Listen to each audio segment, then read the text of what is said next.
As we balance the craziness of life and we try to do our best at home with our family, our friends, there's a powerful tool at our disposal where we can craft these experiences that are so powerful that it will be like an anchor for us and our family as we move forward through life. And we'll remember the feelings that we had during that time and the emotions that we felt. And that tool is family traditions. We're going to talk a little bit about that today. Welcome to the Family, Health, and Hustle podcast, where sharing our stories, common experiences, and best practices about balancing family, practicing good health, and reaching your goals can help you feel supported, bring clarity, and guide you to the life you want. So if you're ready to challenge yourself, your health, and the hustle around you, then consider this your community. Now, let's welcome your host, Anthony Hernandez. Hey everyone, welcome back to the show. Can you believe it? We are less than a week away from the big day, the most magical day of the year, Christmas. And in that spirit, today I wanted to focus a little bit on Christmas magic, a little bit on creating and enhancing family experiences, even crafting family experiences that amplify the Christmas season, or any season, really. It doesn't have to be Christmas specific. It can be any time of the year. Any reason. There's a special tool that we have that we can use to create memorable experiences with our families. And that's traditions, family traditions. Now, again, this can be applied to not just the nuclear family, but any version of family. If you are single with a bunch of friends, okay. Traditions can be an opportunity to create these milestones, these pillars in your memory of times that things were going really well, times that not only were things going well, but as the tradition approaches, things that you can look forward to. A conversation I often have with myself, some thoughts as I self-reflect, is I will look back at maybe some of my actions and say, is there something I can do to be a better father? One of my biggest fears is to waste time with my kids. And when I have a lazy day where I'm tired from what I had done throughout the day and my kids want to play and I just want to sit on the couch, in that moment, I'm just tired. I just want to lay down. And then what will often happen is like after that moment, I'll be like, man, why did I do that? I just wasted some valuable time with my family. Like that's my fear. I don't want to waste time. And I'm always thinking about that. I'm always thinking, how can I be a better father, a better son, a better brother, a better coworker, whatever it is? How can I really be the best version of myself? And the answer is you're not going to be perfect. I'm not going to be perfect. But there are ways to create these experiences where everyone can remember the way that they felt, whether it be love, whether it be magic, whether it be just a good old-fashioned time. And that's through traditions, especially for families. If you're trying to juggle life and you're looking for opportunities to create these points in your kid's life or your spouse's life where they're going to look back and be like, that was great. Traditions, family traditions. Now today, because of the season, for those who are watching, I got my Santa Claus hat on. But because of the season, because we're just days away from Christmas, I wanted to have a very special guest on to talk a little bit about Christmas traditions and Christmas magic. And even though Christmas is less than a week away, it's never too late to start this. Whether it's now for Christmas or whether it's for Easter or Valentine's Day or whatever, it's never too late to start traditions and to start enhancing the magic of the season with your family. Today, we are going to have an amazing author on. Her name is Annie Beagley. Annie is a mother to 3 lovely and lively children. She studied communications at Utah Valley University. And in addition to being a children's book author, Annie enjoys playing piano duets with her husband and making music with family. They live in Eagle Mountain, Utah. So without further ado, I want to welcome Annie Beagley to the show. Thanks for having me, Anthony. Yeah, so I recently came across your book, A Dash of Christmas Magic, which is about Christmas traditions, right? I'm sure that any book that's written about traditions, there's probably a lot of meaning and backstory to that. So I wanted to have you on and kind of talk about your book, talk about a little bit about the principles that it goes over and the power of traditions, especially Christmas traditions. Perfect. That sounds great. So, one, I guess, just as an overview of the book, it's about a 7-year-old little girl named Nellie, and she loves Christmas. She loves everything about Christmas. She claims to be a Christmas magic expert. And she kind of talks about all of the ways that Christmas can feel magical. So she talks about, well, maybe Christmas magic comes from the Christmas trees and the lights on the Christmas tree, or maybe when I open up a Christmas present, it just throws magic into the air, or maybe it really is Santa that's the Christmas magic. She has a friend who believes that Santa comes to her house down her chimney to deliver Christmas presents. Not just to her, but to every kid in the whole world. She's talking about all these ways that Christmas could be magic. And then she kind of dives into Santa and how there's so many things to love about Santa Claus. She loves that Santa looks just like her next door neighbor, Mr. Lewis, and how Mr. Lewis dresses up as Santa Claus at their neighborhood Christmas party every year.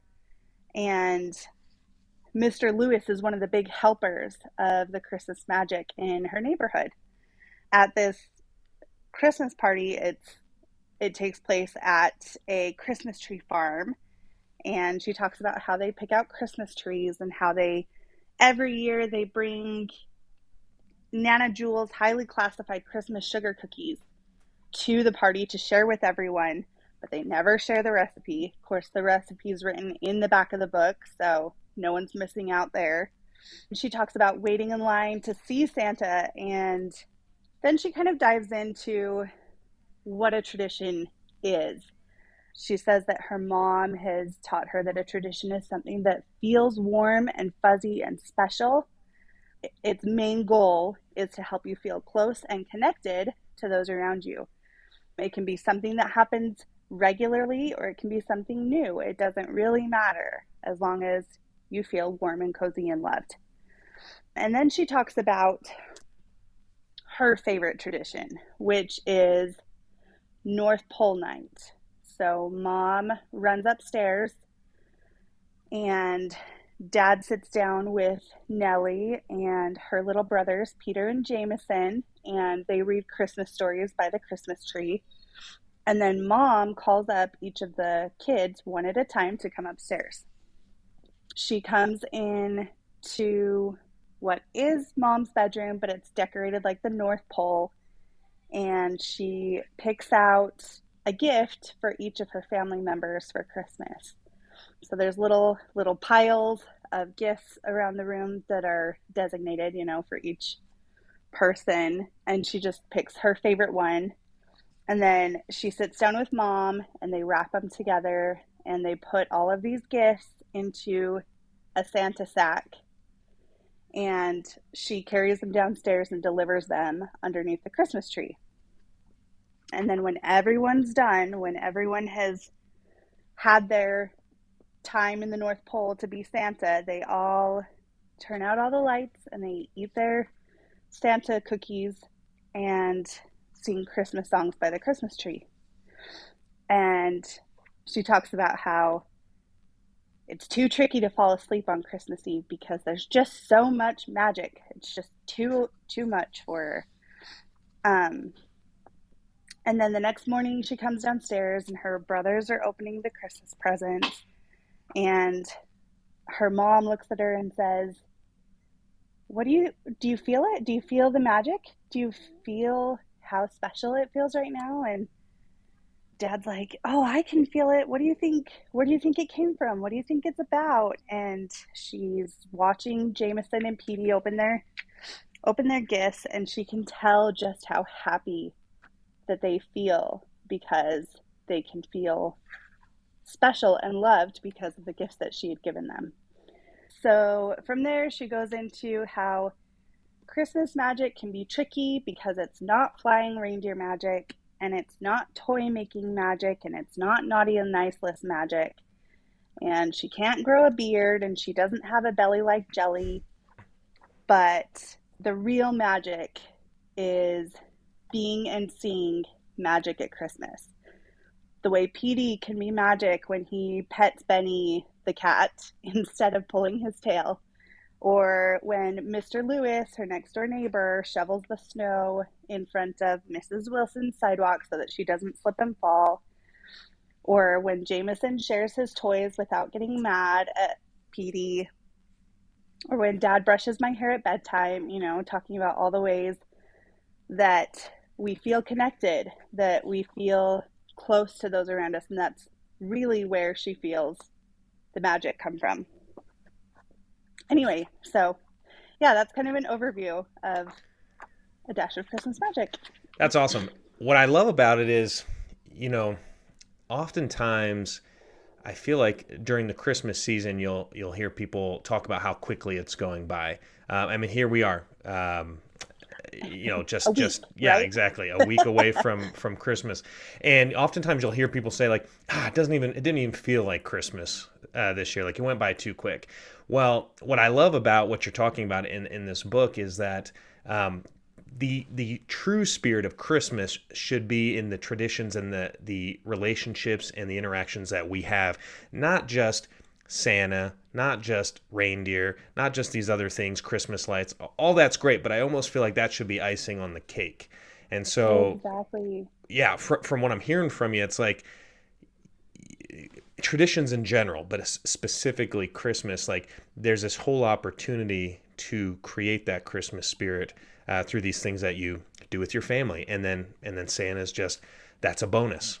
But I feel like almost we rely too much on that Santa and the Christmas lights and all that stuff. And then that can change year to year if you're too busy to go out and look at things, or, the lines are crazy to go meet Santa Claus at the local department store or whatever. Like all that can hurt if you're just relying on that.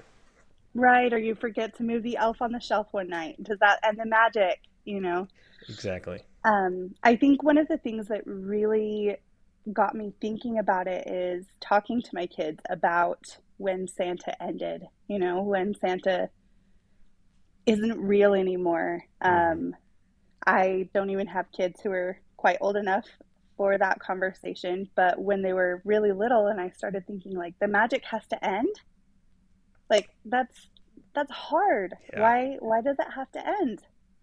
And I sort of just had to come up with a way to distance ourselves from where magic could come from and find a way to make the magic. It's kind of the birthplace of Nellie, because I just don't want there to be that disconnect, because the elf is fun, Santa is fun, and my kids still believe in Santa Claus. It's not like we've, taken Santa out of it, but they see him as a character in a story, the same way you might see, say, Jack Skellington as a fun Halloween character. Mm-hmm. Just more distanced maybe from the spotlight of Christmas. And that has helped me to continue to feel the magic as well, which was kind of an unanticipated side quest of distancing myself from Santa and distancing our family from Santa, was just that it became easier for me to feel Christmas spirit, for me to feel connected to my kids, connected to our traditions, connected to the things that made us feel like a family and feel together, because it's not Santa's fault that we're a family. It's not Santa's fault that we're together. I guess I just worry that we give him too much credit sometimes. So taking some of that back into my own responsibility has brought the magic back for me in a lot of ways. I love that, and I really appreciate your insight on that, because you're right. There is a time, even looking back as myself in my youth, there was a time where Christmas was just like this unreal time of the year. It was crazy, it was magical, and then there's a transition period. You get a little bit older, and then it becomes still magical, but it almost loses some of that oomph. You know what I mean? Like it's there is a period of time where it changes, and so I love the idea that you don't have to have that period of time where it changes if you root that Christmas magic in traditions or family relationships. Or one thing that you said that I loved prior to this call, and also now as well, as taking back some of that responsibility of the Christmas magic. It's now more on our shoulders to create those bonds and those experiences, not just Santa's. I Right, love that. right. Yep. And taking the credit. I mean, I feel like That's obviously true. it's always been the parents behind Christmas magic, right? Mm. um, but I feel like we've passed a lot of that off onto Santa. And then what happens when Santa's not there anymore? What happens when we, you know, face reality and become grown-ups? And I don't know, I just feel like it didn't have to happen. And I've loved that I see that in my kids as we've, this is our tradition. We do North Pole night instead of Santa gifts. That's Um, awesome. and seeing their excitement for the gifts that they're giving each other has been amazing. And seeing the benefits of spending one-on-one time with them on Christmas Eve. Like, I get to be in the magic very hands-on. I'm right there with them as they're deciding and thinking through what gifts they want to give their siblings. And we get to sit down together and write a little handwritten note to their siblings and then wrap up the gifts together. So we get that, 10, 15 minutes of connection one-on-one. And then we get it all as a family as we're sitting by the Christmas tree after that. And it just quiets everything down. It just has taken the noise out and slowed us down in a lot of ways. And it's just been magic, for lack of a better word. That's awesome. So let me ask you this real quick. So a threat that we often have in our house is, especially around this time of the year, is the elf is watching. If you're naughty, the elf will see it, or Santa knows. Do you want Santa? Santa's not going to bring you any presents. So as a parent, as you transition, obviously we're not saying, hey, don't cut off all that stuff, but as you take some of that Right, right. responsibility back from Santa and you root it more into your family and into your traditions, just curious, what are those conversations like? Are there threats like that in the Beagley household where it's like, Santa might not do this, or maybe it's just mom's not going to let this happen. Right, right. I think that's such a good question. I love that question so much. It kind of leaks into, I guess, our parenting philosophy as well. That Santa's disconnected from the discipline, right? Hmm. Santa at our house isn't naughty and nice list making magic. We don't do Elf on the Shelf. I mean, maybe part of that's laziness for me. I love the idea of it in a It lot of takes a ways. lot of work, I'm telling you. It's so much You got to work. be creative, like 25 days of the month. That's too much for me. Once or That's twice I can do. commitment. That is commitment. But yeah, we've never had those conversations. I don't feel the need to bribe my kids with Christmas gifts because I mean that can add in this whole level of taking away from the magic, Hmm.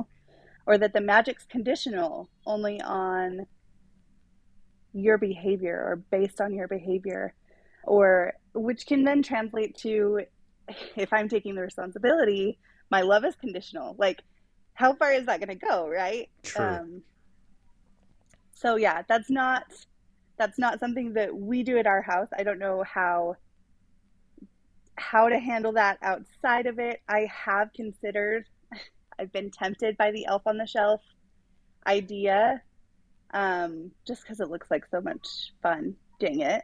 But I I haven't actually read the Elf on the Shelf book myself, so I don't know how ingrained the like he's watching element is. But just the fun of like we have this elf here for a month that's just playing funny pranks, you Yeah. know? I think that's cute and I think there's a good place for it, but I don't know that it needs the like I don't know, Again, it should be the maybe eyes. something that's supplementary to what you're already creating, right? Exactly. Finding a good way to do that. Um, Yeah. I have that book. You can definitely read it.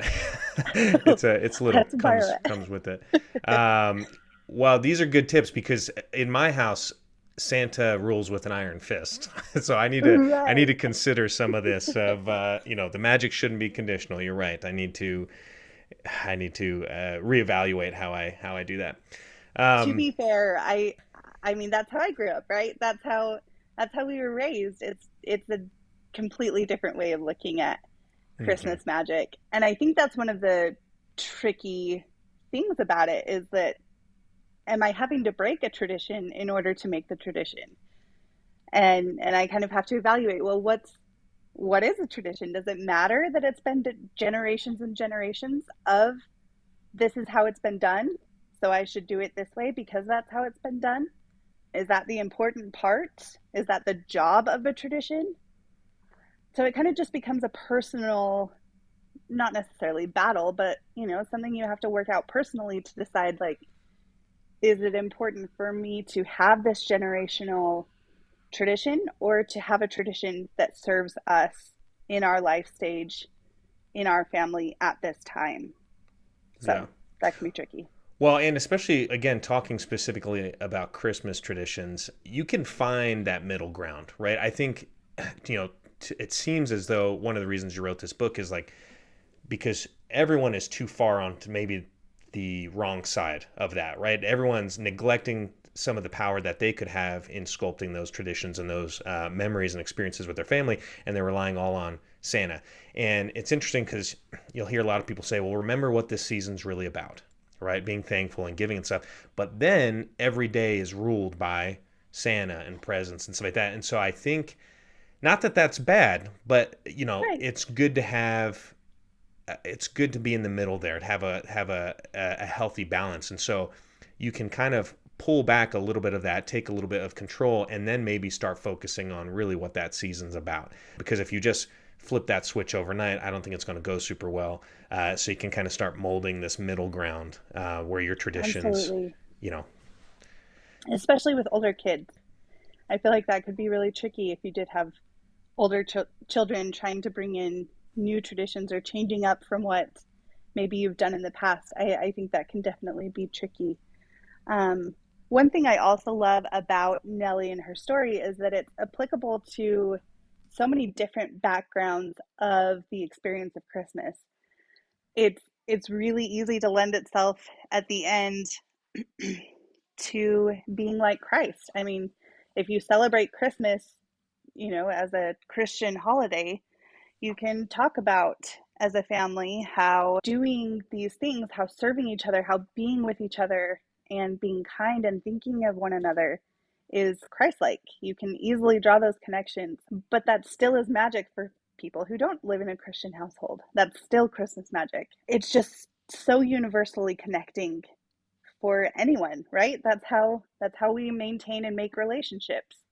And it's a really tangible way to learn the basics of building relationships, of making connections at a magical time of year when it's really easy because the opportunities are so prevalent. in the book, so you mentioned a second ago, do we break older traditions to create new ones that suit our family right now?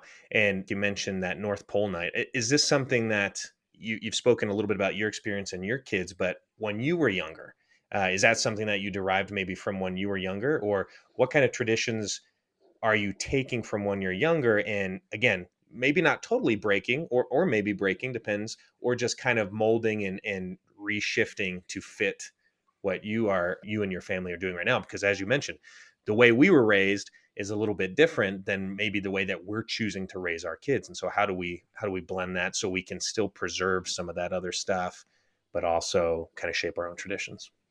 For sure. I love that. I didn't grow up with a North Pole night. This is something that my husband and I worked together on Okay. to come up with. But like one of the things that was really important to my family growing up was music. We spent a lot of time making music. So I wanted to make sure that that was part of our Christmas Eve tradition. So when we sit around the Christmas tree after we've done North Pole night, we're singing carols, we're listening to, I have a record player that we pull out only at Christmas time, and it's in the North Pole room with us so that we can listen to, our crooners, Bing Crosby, Frank Sinatra, while we're wrapping presents. I love that. Um, there's still plenty of, food is really integral for a lot of people's traditions, and there's plenty of time and space for including that as well. And like, we still go see Santa. For example, tonight we have a family party that we're going to Oh, where awesome. Santa will be there. And this specific Santa tradition that this Christmas party always has is that Santa brings like a less than $5 gift to each of the kids. So my kids still get something from Santa every year. That's awesome. and and it's been interesting. My oldest is 6, and she has started having conversations with her friends, which I've overheard on a number of occasions, where she'll talk to them about Santa. And one of the most recent like interactions that I noticed was she had an older friend. This friend was like 8, and the friend was like, "Oh, do you believe in Santa?" And my daughter, Paige, straight up was like, "Yeah, I mean, he lived a long time ago, but he still was a person. He's a great character." Like she explained to this friend that like Santa doesn't come to our house, but Santa's like, she was able to affirm the reality of Santa Hmm. while affirming her own belief that Santa doesn't necessarily come to our house. So it's the spirit of Santa, right?